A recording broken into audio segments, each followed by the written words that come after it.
चलिए आज हम अपने देश के राष्ट्रगान के बारे में बात करते हैं, जानते हैं उसका इतिहास, उनको किसने बनाया और राष्ट्रगान को गाते समय किन किन नियमों का हमें पालन करना चाहिए। भारत के राष्ट्रगान का अपना एक इतिहास है। जन मन गण अधिनायक जय हे 27 दिसंबर 1911 को राष्ट्रीय कांग्रेस के कलकत्ता अधिवेशन में गाया गया था। इसे नोबेल पुरस्कार विजेता और राष्ट्रगान के रचयिता रविंद्रनाथ टैगोर की भांजी सरला ने पहली बार गाया था।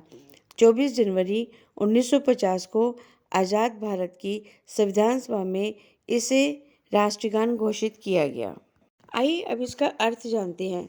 जन गण के मनों के उस अधिनायक की जय हो जो भारत के भाग्य विधाता हैं। उनका नाम सुनते ही पंजाब, सिंधु, गुजरात और मराठा, द्राविड़, उत्कल व बंगाल एवं विंध्य, हिमाचल व यमुना और गंगा पर बसे लोगों के हृदयों तथा मनों में जागृतकारी तरंगे भर उठती हैं। आइए अब हम इसके नियम के बारे में जानते हैं।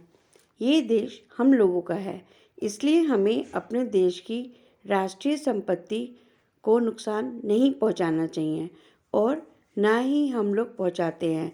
लेकिन बात जब देश की आन बान और शान की हो तो हमें हमेशा सतर्क रहना चाहिए तथा उनका सम्मान करना चाहिए।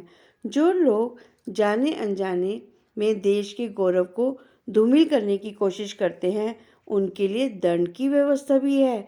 ऐसा करने वालों के खिलाफ prevention of insults to national honour act 1971 राष्ट्रीय सम्मान को ठेस पहुंचाने से रोकने के लिए कानून 1971 के तहत कार्रवाई की जा सकती है। ऐसे मामलों में दोषी पाए जाने पर जुर्माने के साथ अधिकतम 3 वर्ष की कैद का प्रावधान है। राष्ट्रगान के अपमान के लिए prevention of insult to national honour act 1971 के धारा 3 के तहत कार्रवाई की जा सकती है। अब राष्ट्रगान के सम्मान के लिए बनाए गए कुछ सामान्य नियम। राष्ट्रगान जब गाया अथवा बजाया जा रहा हो तब हमेशा सावधान की मुद्रा में खड़े रहना चाहिए।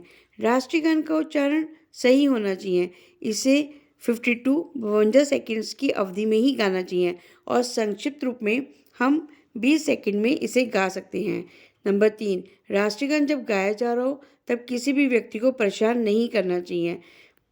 नंबर 4, शैक्षणिक संस्थानों में राष्ट्रगान होने के बाद दिन की शुरुआत करनी चाहिए। नेक्स्ट, राष्ट्रगान के लिए कभी भी अशोभनीय शब्दों का प्रयोग नहीं करना चाहिए। लास्ट बट नॉट लीस्ट, फिल्मों के प्रदर्शन के दौरान यदि फिल्म के किसी भाग में राष्ट्रगान हो तो दर्शकों से अपेक्षित नहीं है कि वे खड़े हो जाएं। हाँ, यदि फिल्म की शुरुआत में ही सबसे पहले राष्ट्रगान हो तब राष्ट्रगान का सम्मान करना चाहिए और उन सब को खड़े हो जाना चाहिए। आइए अब हम इसके महत्व को भी जान लेते हैं। राष्ट्रगान किसी देश के अन्य राष्ट्रीय प्रतीकों की तरह एक राष्ट्र और उसके लोगों की परंपरा, इतिहास और मान्यताओं का प्रतिनिधित्व करता है। इसलिए ये देश के नागरिकों के बीच देशभक्ति की भावनाओं को जगाता है।